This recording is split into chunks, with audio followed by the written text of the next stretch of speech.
Afternoon everyone. आज के lecture में हम राष्ट्रीय आंदोलन देखेंगे। ये हमारी 14 क्लास होगी राष्ट्रीय आंदोलन पर, जो हम कब से कहाँ तक पढ़ रहे हैं। तो 1885 से लेकर 1918 ईस्वी तक हम इसको देख रहे हैं, राष्ट्रीय आंदोलन को। तो लास्ट लेक्चर में हमने क्या देखा था? लास्ट लेक्चर में हमने कहाँ तक पढ़ लिया था? पंजाब के जो क्रांतिकारी घटना है उसमें देख लिया था हमने किस किस ने नेतृत्व किया था। मद्रास में देख लिया था कि भारत माता समिति की स्थापना किसने की थी? नीलकंठ ब्रह्मचारी और बच्ची अय्यर के द्वारा। इसके बाद हमने विदेशों में क्रांतिकारियों की गतिविधियों में इंग्लैंड में जो नेतृत्व किया था उसको देख लिया था। तो हमने कहाँ तक पढ़ लिया? भारत में क्रांतिकारी घटनाओं में हमने क्या क्या कौन कौन से स्टेट को देखा था? सबसे पहले हमने महाराष्ट्र में देखा। तो महाराष्ट्र में किसने नेतृत्व किया था? तो लोकमान्य तिलक ने किया था, उस लोकमान्य तिलक के द्वारा किया था। उसके बाद हमने देखा था कि चापेकर बंधुओं के द्वारा जो पहली राजनीतिक हत्या की गई थी। इसके बाद हमने बंगाल में देखा था कि बंगाल में किसने नेतृत्व किया था ना, प्रफुल्ल चाकी, और खुदीराम बोस को फांसी दी गई थी। देन उसके बाद हमने क्या देखा था? दिल्ली को देखा था। दिल्ली में किसने किया था? बंगाल के ही क्रांतिकारी कौन थे? तो रासबिहारी बोस के द्वारा दिल्ली में क्रांतिकारी घटना दिल्ली षड्यंत्र केस के अंतर्गत जानी जाती। इसके बाद हमने पंजाब को देखा था। तो पंजाब में अजीत सिंह और लाला लाजपत राय के द्वारा नेतृत्व किया था, जिसमें भारत माता सोसाइटी की स्थापना जतिन मोहन चटर्जी के द्वारा की गई थी पंजाब में। देन हमने और जो समितियां उसको देखा था। इसके बाद हमने मद्रास के बारे में पढ़ा था कि मद्रास में भारत माता समिति की स्थापना किसने की थी? तो नीलकंठ ब्रह्मचारी और बच्ची अय्यर। देन हमने जो विदेशों में क्रांतिकारियों की गतिविधियां हैं उसमें हमने इंग्लैंड को देखा था। तो इंग्लैंड में किसने नेतृत्व किया था? 4 व्यक्तियों ने किया था। एक श्यामजी कृष्ण वर्मा, इसके बाद हमने देखा था विनायक दामोदर सावरकर, इसके बाद मदन लाल डिंडी और लाला हरदयाल के द्वारा इंग्लैंड में नेतृत्व किया था क्रांतिकारी आंदोलन का। तो आज के लेक्चर में हम इंग्लैंड को पढ़ेंगे, फिर नेक्स्ट लेक्चर में हम फ्रांस को कंप्लीट करेंगे।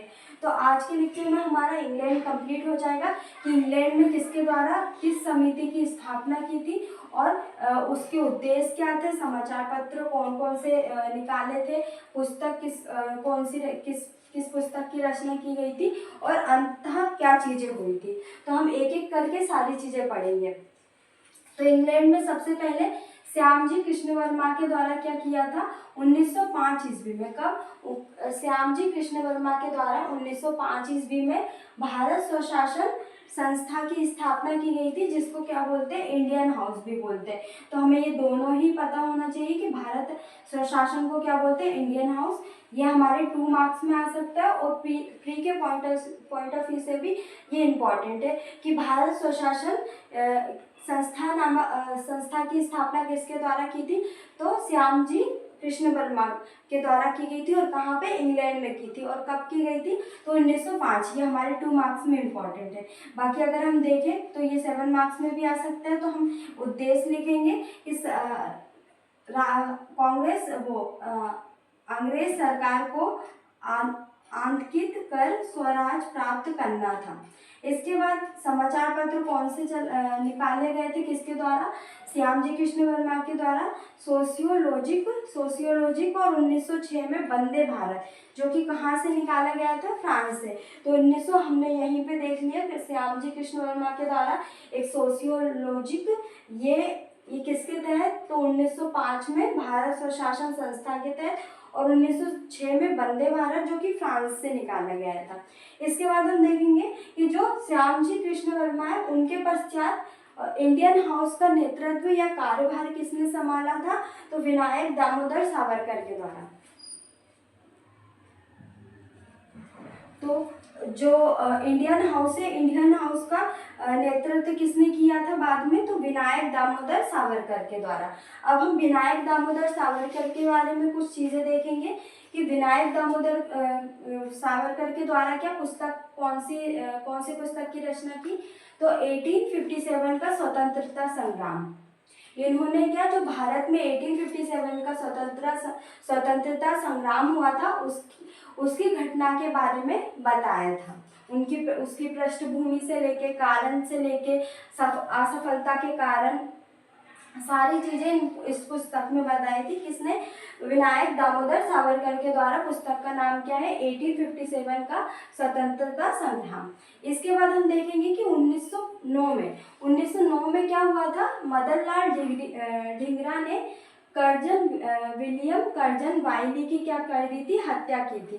किसकी हत्या की थी? तो मदन लाल ने विलियम कर्जन वाइली की हत्या की थी, जिसमें मदन लाल को क्या फांसी दी गई थी। मदन लाल ढींगरा को क्या फांसी की सजा सुनाई गई थी। कब? 1909 ईस्वी में। इसके बाद हम देखेंगे कि 13 मार्च 1910 ईस्वी को क्या किया था, नासिक षड्यंत्र केस के अंतर्गत। तो नासिक षड्यंत्र केस में ही क्या किया था, सावरकर को गिरफ्तार कर काले पानी की सजा सुनाई थी। अगर हम बात करें तो जो विनायक दामोदर सावरकर और गणेश दामोदर सावरकर, ये कहाँ से संबंधित है?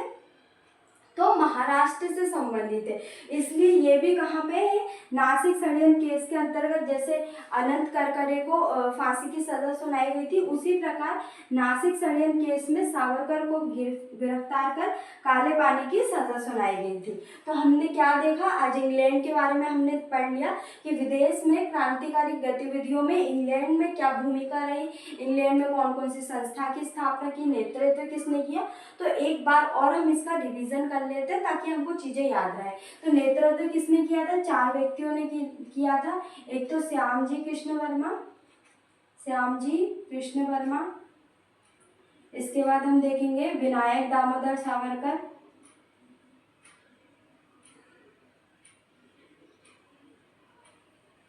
इसके बाद हम देखेंगे मदन लाल